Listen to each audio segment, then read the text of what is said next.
Hai, gue Grace. Di video kali ini gue mau share ke kalian buku apa aja yang baru gue beli dan baru gue dapatkan. Termasuk diantaranya adalah 6 buku yang gue beli di Big Bad Wolf. Jadi seperti yang banyak dari antara kita tahu, Big Bad Wolf itu kan lagi nih di ICE BSD sampai 5 Juni. Dan waktu gue nonton konser Suga, gue sekalian jalan-jalan ke hall sebelah, nggak sebelah banget sih, di hall 3 sama 3A. Dan di situ sekalian gue liat-liat buku, ada apa aja yang menarik. Gue lebih tertarik ke non-fiksinya di Big Bad Wolves yang sekarang. Waktu liat fiksinya, gue mencari buku-buku fantasi, cuma tidak begitu banyak yang gue suka. Intinya yang gue cari tuh nggak termasuk di line up BBW kali ini. Jadi ya sudah, gue beli totalnya 5 buku non-fiksi dan 1 buku fiksi. Kita lihat satu-satu ya. Buku yang pertama, Willpower Doesn't Work, Discover the Hidden Keys to Success. Ini yang nulis Benjamin Hardy. Gue tadinya pengen beli The Marshmallow Test yang covernya hijau itu. Karena dari buku itu kan ngomongin tentang self control ya, delay gratification, terus kayak ada penelitian ke anak-anak, terus kalau anak-anak yang bisa menahan diri biasanya nanti gedenya sukses, kayak gitu-gitulah. Walaupun The Marshmallow Test itu juga ada artikel lain yang come up dengan ya orang yang bisa delay gratification itu juga tergantung background dan privilege-nya dia masing-masing gitu. Jadi bakal beda-beda banget dan gak bisa dipukul rata ke semua. Menurut gue ini Willpower Doesn't Work ini semacam antitesisnya ya, walaupun willpower dan self-control itu yang gak literally sama. Self-control ya gimana cara kita kontrol diri, dan willpower itu kan lebih ke tekad gitu ya. Tapi menurut gue ya bisa dibilang mirip, dan gue penasaran isi bukunya ini bakal ngomongin apa. Kalau di sini penulisnya tuh sempat ngomong kayak ada beberapa perubahan kecil yang sebenarnya lu bisa bikin di environment lu, surrounding lu, supaya efeknya tuh bisa besar.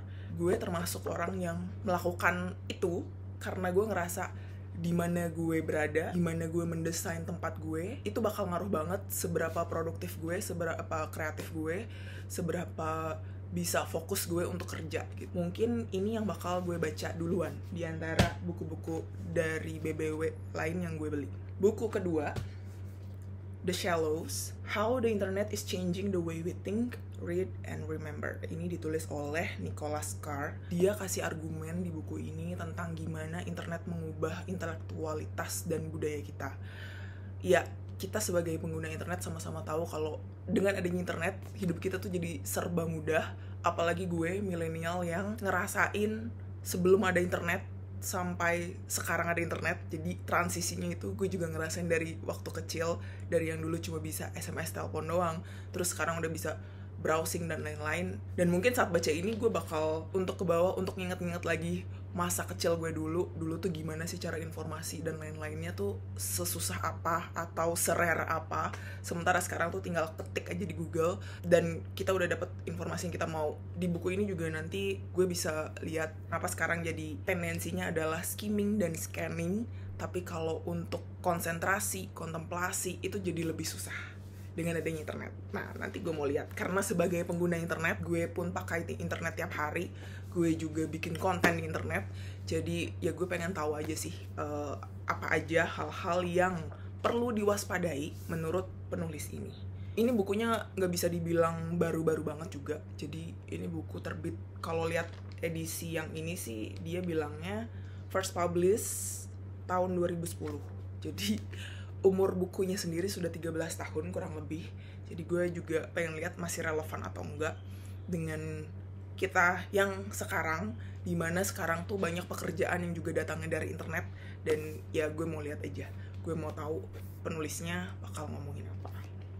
Buku yang ketiga, Behave, The Biology of Humans at Our Best and Worst, yang ditulis oleh Robert Sapolsky. Jadi buku ini nih sebenarnya udah ada di Kindle wishlist gue dari kapan. Gue lupa, kayaknya ada temen di nonfiction session yang merekomendasikan ini. Terus pas gue lihat di BBW ada, oke, gue mau. Dan bukunya tebal ya. Aduh, gue udah agak-agak jiper dengan tebalnya karena dia tebalnya 717 halaman. Ini gue udah tertarik karena dia bilang behaviornya manusia itu punya multiple layers yang menyebabkan kita bertingkah laku seperti itu. Ada banyak faktor yang terlibat di dalamnya. Yang bikin gue tertarik juga dengan buku ini adalah nggak cuma ngebahas biologi, tapi juga dia menyentuh aspek tentang moral manusia, juga gimana otak kita berevolusi bersama dengan budaya kita. Jadi gue kalau baca ini butuh berbulan-bulan mungkin dan kayaknya butuh teman supaya bisa semangat bacanya. Mungkin cari buddy read dulu, siapa yang mau ikutan baca buku ini. Kalau ada yang mau juga tinggalin di komen. Jadi ini Behave by Robert Sapolsky. Kita lanjut ke buku keempat, Why Do I Feel Like an Imposter? How to Understand and Cope with Imposter Syndrome. Ini yang nulis Dr. Sandi Mann. Buku ini memeriksa tentang imposter syndrome, kondisi di mana seseorang itu nggak bisa mengakui pencapaiannya, walaupun udah banyak bukti yang kasih tahu kalau lo tuh emang bisa gitu. Tapi selalu ngerasa kurang, ngerasa nggak pede, atau ngerasa nggak layak untuk mendapat pencapaian tertentu.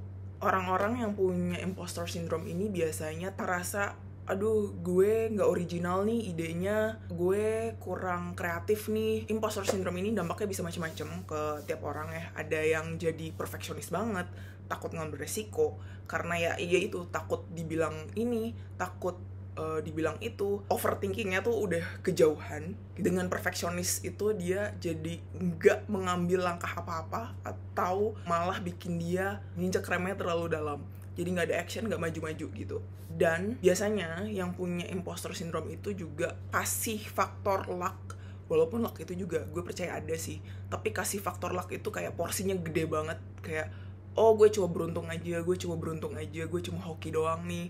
Tapi nggak bisa untuk beneran ngakuin kalau ya itu lu juga punya kompetensi, lu juga punya ability, lu juga berkontribusi dengan pencapaian lu sendiri. Dan buku ini gue rasa menarik buat dibaca untuk orang-orang yang mempertanyakan hal-hal tersebut. Apakah gue ini fake? Apakah gue ini terlalu niru orang? Apakah gue tuh gak punya kompetensi? Apakah gue tuh emang bisa atau enggak? Juga cocok buat orang-orang yang punya teman atau keluarga atau rekan kerja di sekitarnya yang punya tendensi seperti itu. Buku berikutnya, A Good Apology, 4 Steps to Make Things Right. Premisnya cukup obvious dan simple, gimana cara lo minta maaf.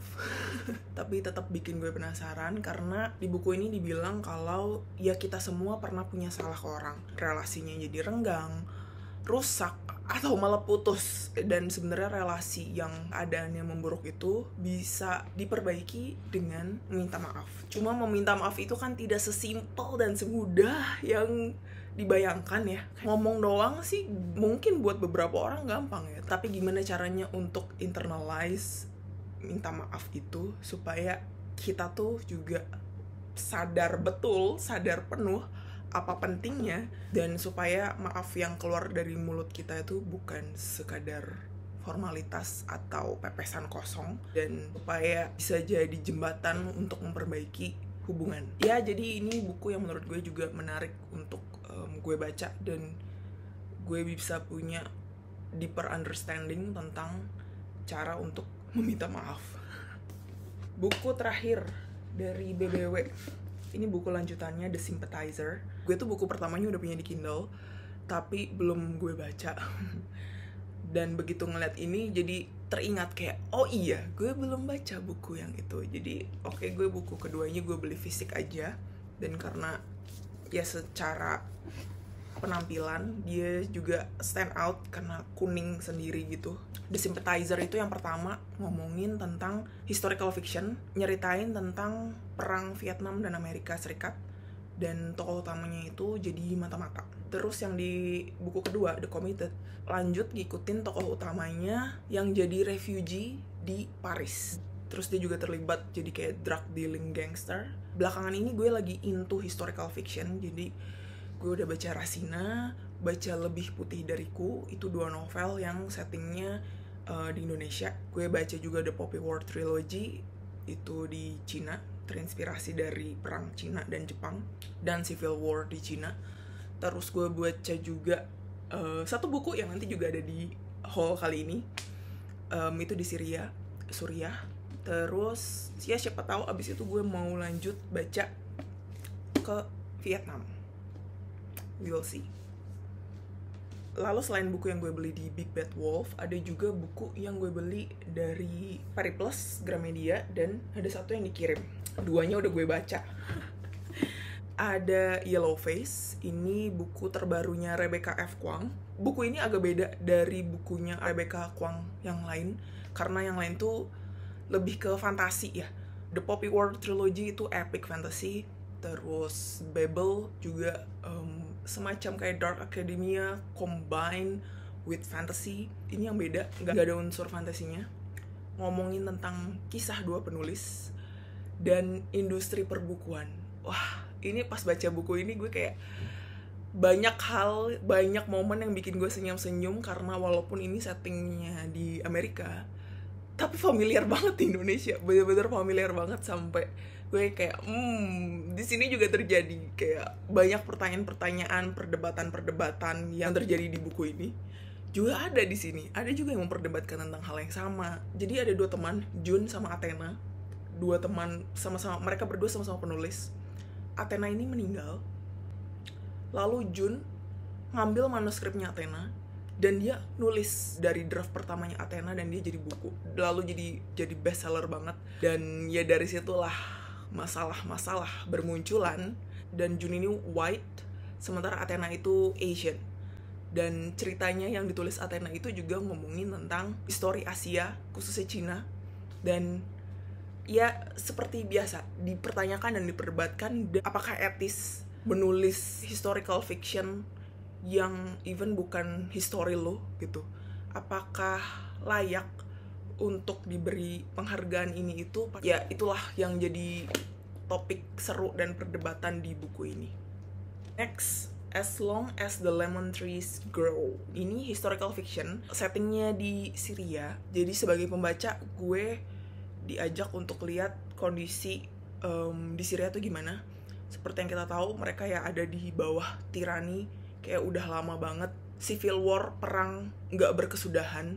Ada sniper di mana-mana, ada bom di mana-mana. Warga Syria yang minta kemerdekaan tuh kayak dianggap rebel. Di buku ini ditunjukin juga dilemanya antara tetap stay di negaranya untuk ngebantu karena banyak korban kan, banyak yang butuh pertolongan, antara stay di negaranya atau cari cara sedemikian rupa untuk bisa pergi dari negaranya untuk pindah ke negara lain, cari pertolongan, cari kehidupan di negara lain.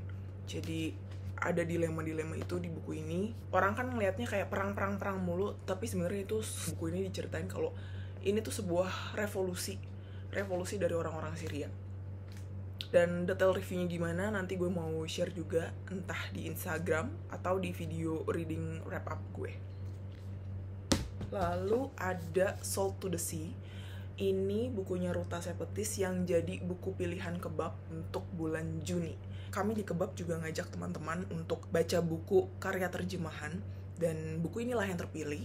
Gue inget banget sempat ada masanya semua channel yang gue ikutin itu ngomongin bukunya Ruta Sepetys yang ini. Banyak yang suka. Jadi buku ini historical fiction lagi. Ini ngomongin tahun 1945, settingnya di Perang Dunia Kedua. Cara dia nulis itu dia ngikutin 4 karakter. Jadi kita pas baca bakal ganti-ganti dari karakter 1, 2, 3, 4. Dan kita bakal ngikutin kisah mereka, gimana mereka struggle di situasi perang saat itu, dan gimana takdir mempertemukan mereka berempat. Kalau yang tertarik untuk baca historical fiction juga, yang tertarik untuk baca buku ini juga, silahkan ikutan Kebab, nanti link daftarnya gue taruh di description. Buku berikutnya, ini Unfiltered, The CEO and the Coach. Jadi ini buku yang bakal jadi kolaborasi antara Penguin Southeast Asia dengan Non-Fiction Session, book club gue dan teman-teman gue satunya. Kami bakal bikin giveaway buat beberapa teman yang beruntung untuk memenangkan buku ini juga. Dari permukaan kita pasti udah sama-sama tahu, kalau ngomongin coaching ya pasti ada coach dan ada coachee yang di coach. Tapi dibalik itu apa aja sih sebenarnya yang diomongin, apa aja yang perlu dan sebaiknya tidak perlu disebut di sesi coaching lo. Dan ini juga ngomongin tentang orang-orang yang pengen jadi leader yang bagus supaya tim yang dipimpinnya itu bisa sukses dan bisa produktif. Gimana caranya, gaya leadership apa yang mungkin bisa lo pertimbangkan untuk dieksplor. Gimana caranya supaya lo bisa jujur dan being vulnerable, walaupun itu pasti susah ya, supaya lo bisa dapet manfaat yang banyak dari sesi coaching. Yang gue sukanya juga, buku ini nih gak mesti dibaca oleh orang-orang yang lu tuh coach, kerjaan lu coach, atau lu tuh coachy gitu, atau lu calon coachy gitu kan, pengen lagi cari-cari coach. Ini bisa juga dibaca oleh orang-orang yang peduli dengan growth mindset, human development, personal development. Dan di buku ini, karena ini ditulisnya berdua ya, dari coachnya dan dari coachinya, jadi kita bisa lihat dua POV yang berbeda. Dari coachnya, dia ngeliatnya gimana, dia pertimbangannya apa aja, dan dari coach, dia perasaan dia gimana cara dia menangkap apa yang diajarin, dan gimana cara dia implementasi ke perusahaannya dia, ke kantornya dia, ke tim yang dia punya, itu gimana. Dan tungguin aja review lengkapnya di akun Instagram gue, dan juga kalau mau ikutan giveaway-nya, stay tune juga di non-fiction session. Oke, book haul-nya segitu dulu. Jadi total ada berapa nih? 1, 2, 3, 4, 5, 6, 7, 8, 9, 10. Ada 10 buku. Jadi totalnya ada 10 buku yang baru-baru ini gue beli dan gue dapatkan. 2 udah gue baca ya. Jadi 2 udah gue baca. Ini sekalian bikin reading plan untuk bulan Juni. Yang pasti gue selesaikan untuk baca adalah Salt to the Sea, karena ini buku pilihan Kebab Reading Club bulan ini. Juga Unfiltered untuk non-fiction session. Ada satu lagi yang mau gue baca untuk non-fiction session, What We Owe Each Other. Jadi atau di Kindle. Jadi itu udah 3 dulu. 1, 2, 3. Lalu yang dari BBW kan ada 6. Gue mau baca 1 dulu. Yang Willpower Doesn't Work. Dari 6 ini yang paling menarik buat gue saat ini yang ini. Dan bukunya pun cuma 225 halaman, dan fontnya juga gede-gede, tidak terlalu, space-nya tuh nggak terlalu kecil. Kayaknya ini bisa cepet gue baca. Willpower Doesn't Work. Sudah ada 4. Lalu gue pengen nyelesain buku yang udah gue mulai baca tapi belum selesai. Ada 2.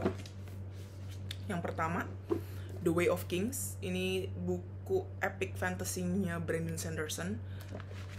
Ini reread sebenarnya, karena gue tuh pengen baca buku yang ketiganya.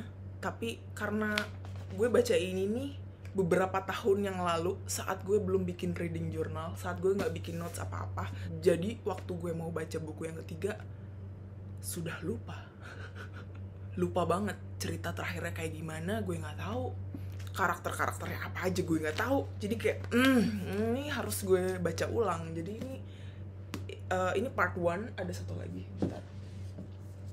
Ini part 2. At least gue part 1 dulu deh. At least gue pengen ngelarin yang part 1 dulu. Kalau ini part 1 aja udah berapa nih? 594 halaman. Terus ditambah part 2 524 halaman, 1000 lebih. Tapi gue at least part 1 dulu. Gue pengen lanjut baca ini, pengen reread dulu ini, supaya bisa lanjut baca buku kedua dan buku ketiga yang akhirnya bisa gue baca. Buku keempat udah terbit juga, tapi belum gue beli. Buku ketiganya aja belum dibaca. Jadi target gue adalah untuk ngelarin ini dulu. Lalu buku lain yang pengen gue lanjut baca adalah Year of the Tiger. Ini yang nulis Alice Wong. Jadi dia itu editor of Disability Visibility. Ini kumpulan esai. Dia pokoknya nyeritain berbagai macam tentang gimana sebagai orang yang punya disability menavigasi hidupnya di lingkungan yang sebenarnya kita disetting, lingkungan kita tuh disetting emang nggak ramah sih untuk orang-orang yang punya disabilitas gitu. Dan yang bikin buku ini juga menarik adalah dia tuh formatnya ya. Formatnya tuh unik banget. Jadi ada format transkrip diskusi dia, ada juga interview dia, ada juga esai dan artikel yang dia tulis, ada Twitter thread dia di sini. Jadi macem-macem. Ini gue dapet dari Transit sekarang bukan di Pasar Santa lagi, tapi sekarang udah pindah lokasi barunya di Pik. Jadi buat kalian yang lagi nyari toko buku indie di Jakarta, bisa juga mampir ke transit di Pik, sekalian kulineran di Pik, banyak makanan, abis makan lihat-lihat buku. Lalu ada memoir yang juga bikin gue penasaran. Ada 2 memoir. Ini kayaknya nggak bakal gue baca dua-duanya, tapi salah satu. Jadi dari 2 buku ini gue bakal intip-intip dulu 50 halaman pertamanya dan ngecek mana nih yang duluan gue prioritaskan untuk dibaca bulan ini. Yang pertama ini bukunya Sue Monk, The Dance of the Dissident Daughter, A Woman's Journey from Christian Tradition to the Sacred Feminine. Jadi buku ini nih ngomongin tentang spiritual awakening-nya Sue Monk, dan gue penasaran spiritual journey-nya orang tuh kayak apa sih. Kalau misalkan ada nilai untuk spiritualitas seseorang dari 0 sampai 10, nilai gue kayak minus malah, bukan 0 lagi, minus. Jadi gue penasaran aja spiritual awakening-nya dia tuh kayak apa. Dan Sue Monk ini salah satu penulis yang gue tahu teman-teman pembaca gue yang lainnya ada yang suka dengan novelnya dia. Karena dia pun selain nulis memoir juga nulis buku lain. Dan gue basically pengen tahu aja spiritual awakening-nya dia tuh kayak gimana proses dia sampai bisa tahu dan oke, ini perjalanannya gue, perjalanan spiritual gue, ini proses gue itu kayak gimana versi dia. Dan 2, sekristen apa buku ini. Terus yang ketiga, gue pengen tahu gaya tulisannya dia kayak gimana. Kalau gue suka dengan cara dia menulis di buku ini, mungkin gue bakal icip buku fiksi dia yang lain. Jadi ini kandidat pertama untuk memoir. Dan yang kedua adalah memoirnya Caroline Khan, Under Red Skies. Jadi ini ngomongin 3 generasi di Cina, dari masa Cina dilanda kelaparan hebat sampai generasi ketiga, generasinya penulis. Kalau di compare hidupnya ya lebih enak daripada hidup kakek neneknya gitu kan. Tapi apakah ada baggage dari generasi-generasi sebelum yang kebawa, yaitu nanti gue mau cari tahu di buku ini. Gue tuh tahu Caroline Khan dari Ubud Writers and Readers Festival. Gue lupa tahun 2018 atau 2019. Nanti gue cek lagi jejak recordnya. Apa gue cari sekarang ya? Sebentar. Caroline Khan, Ubud Writers 2019. Waktu itu gue nonton panelnya dia dan gue kayak wow, kayaknya seru nih. Cuma bukunya ternyata limited stock dan gue kehabisan, kalah cepat dengan yang lain. Jadi gue nggak dapet nih memoir dia waktu 2019, dan gue dapet buku ini justru dari New Orange Bookstore. Mungkin sudah saatnya gue baca. Dan gue tuh abis baca The Poppy War Trilogy tuh jadi masih penasaran dengan sejarahnya Cina gitu.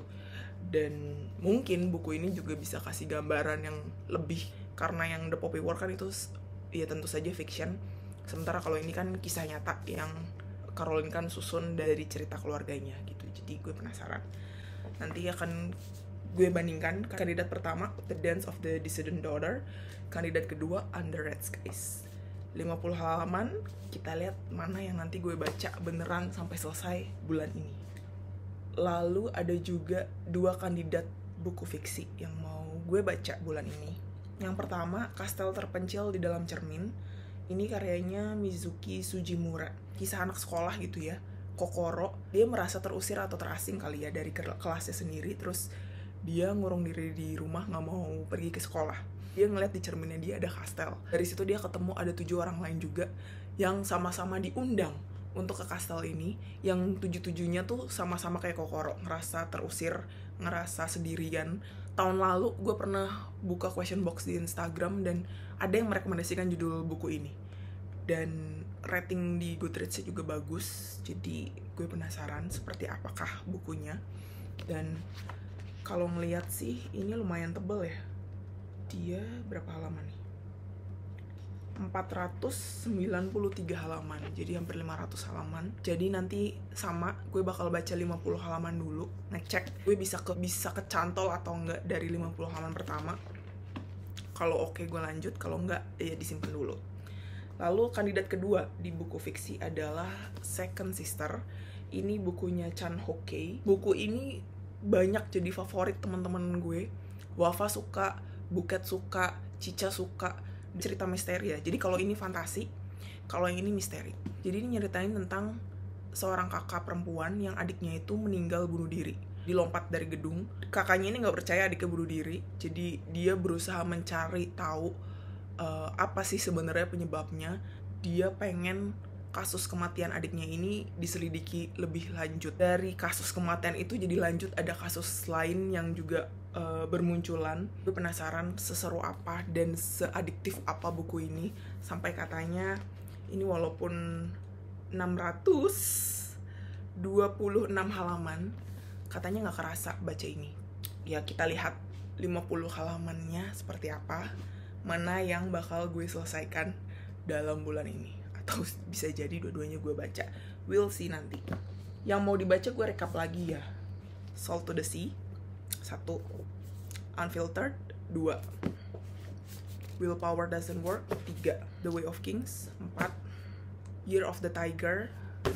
Terus dari 5 memoir antara 2 ini 1, 6, fiksi antara 2 ini 7, dan satu lagi Kindle Books buat NFS bulan ini 8. Jadi plannya adalah bulan ini baca 8 buku.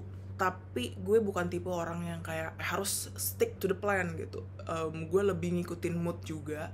Gue lebih suka, oke, gue bikin plan, tapi fleksibel. Seiring dengan berjalannya waktu dan saat gue baca, bisa jadi misalkan gue baca memoir, terus gue jadi tertarik dengan salah satu topik di memoir itu, dan gue bisa explore lanjut dari situ, gue cari-cari buku lain, itu bisa banget.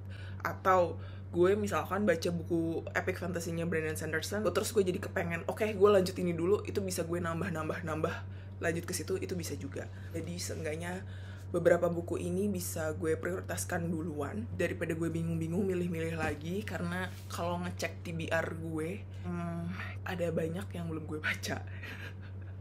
Jadi daripada bingung ngecek satu-satu, jadi at least udah ada beberapa kandidat yang udah gue filter yang bisa gue duluin untuk gue baca bulan ini. Oke, gitu aja video kali ini. Semoga membantu buat tambah-tambah referensi kalian, buat kalian yang lagi pengen ke BBW mumpung masih ada waktu, atau buat kalian yang pengen belanja buku online, atau buat kalian yang pengen kepo-kepoin dulu sinopsis dari beberapa judul yang udah gue sebut di video kali ini. Dan kalau kalian punya rekomendasi buku lain, buku apa nih yang begitu kalian baca susah berhenti, please kasih tahu gue, kasih rekomendasi ke gue juga. Gue dengan senang hati menampung berbagai macam rekomendasi selama bukunya ceritanya seru, entah itu fiksi atau non fiksi, yang bikin kalian susah berhenti saking serunya, atau saking bikin penasarannya, atau buat kalian ini mind blowing informasi yang kalian dapat dari buku ini, please share juga. Terima kasih udah nonton video ini, sampai ketemu di video selanjutnya.